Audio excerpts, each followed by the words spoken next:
আসসালামু আলাইকুম প্রিয় সপ্তম শ্রেণীর শিক্ষার্থীবৃন্দ, আজকে আপনাদের জন্য আমি নিয়ে আসছি অনুশীলনী 2.1-এর 4 নম্বর অঙ্কের চতুর্থ সমানুপাতি নির্ণয়।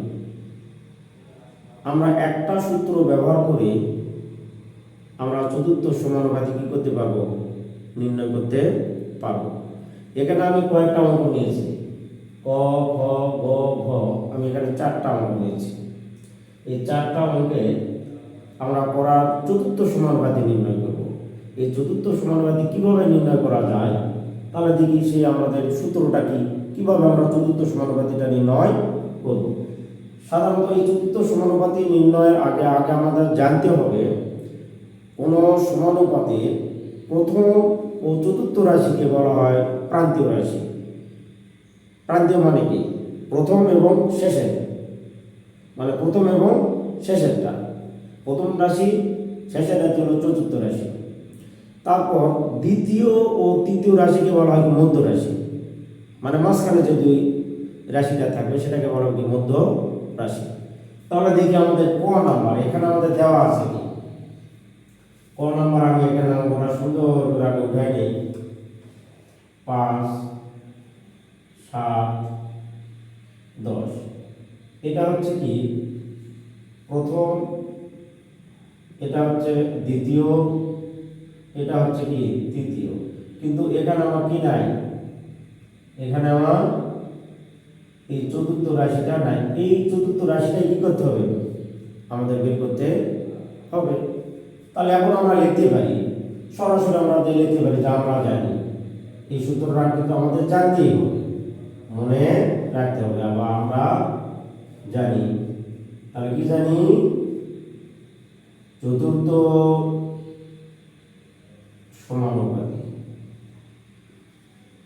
চতুর্থ সমানুপাতি সমান সমান আমরা লিখতে পারি দ্বিতীয় রাশি গুণন তৃতীয় রাশি ভাগ হচ্ছে কত, প্রথম রাশি। তাহলে দ্বিতীয় রাশি গুণন হচ্ছে কি তৃতীয় রাশি ভাগ হচ্ছে কি প্রথম রাশি। তাহলে এখন আমরা কি করবো, মানগুলা বসাতে। প্রথম কত, আগামী এখানে নিলাম দ্বিতীয় রাশি কত 7 গুণন তৃতীয় রাশি কত 10। তারপর আমরা ভাগ কি লিখবো, প্রথম রাশি। তাহলে লেখার পরে দেখো আমরা যদি এখন কেটে দিই, 5 দুগুণে 5 কে 5, 5 দুগুণে 10, তাহলে কত হবে, 7 দুগুণে কত 14। তাহলে দেখো এই একটা সূত্র দিয়ে আমরা কি করতে পারি, চতুর্থ সমানুপাতি আমরা নির্ণয় করতে পারি। খুবই অল্প সময়ের মধ্যে আমরা এটা কি করতে পারবো, নির্ণয় করতে পারবো। তাহলে আমাদের চতুর্থ সমানুপাতি মান কত আসলো, 14। তাহলে অতএব আমরা এটাই হবে কি আমাদের আচ্ছা। তাহলে দেখি আমরা পরের অঙ্কে চলে যাই। আমি সূত্রটা এই অবস্থায় রাখলাম, রাখার পরে এখন আমি খ নম্বরে যদি যাই, তাহলে খ নম্বর আমরা লিখতে পারি কি, খ নম্বর আমি লিখলাম 15, 25, 33। তাহলে এইটা হচ্ছে আমাদের কি প্রথম, এটা হচ্ছে দ্বিতীয়, এটা হচ্ছে কি তৃতীয়। তাহলে এখন আমি লিখতে পারি কি, তাহলে দ্বিতীয় রাশির জন্য কত 25, তৃতীয় রাশি কত 33, তারপর আমাদের প্রথম রাশি এখানে কত 15 লিখলাম। তাহলে দেখো আমাদের এখানে 25 আর হচ্ছে 15 কত দ্বারা ভাগ করা যায়, 5 দ্বারা। তাহলে 5 দেওয়া করতে কত, 5 পাঁচা 25, 3 5 15, 3 কে 3, 3 11 কত 33, আমরা 3 দ্বারা কাটলাম। তাহলে 5 11 কত আমাদের হবে 55। এই 55 হবে কি আমাদের চতুর্থ সমানুপাতি।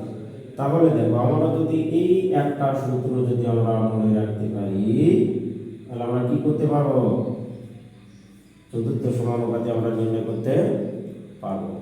এইভাবে আমাদের কি করব, এই গ নাম্বার আর হচ্ছে কি ঘ নাম্বার, এটা সকলেই বাসায় একা একা আপনারা চেষ্টা করবেন। যদি এই ভিডিওটা ভালো লাগে সকলেই লাইক, কমেন্ট, শেয়ার করবেন এবং পাশে থাকবেন। সকলকে ধন্যবাদ। আসসালামু আলাইকুম।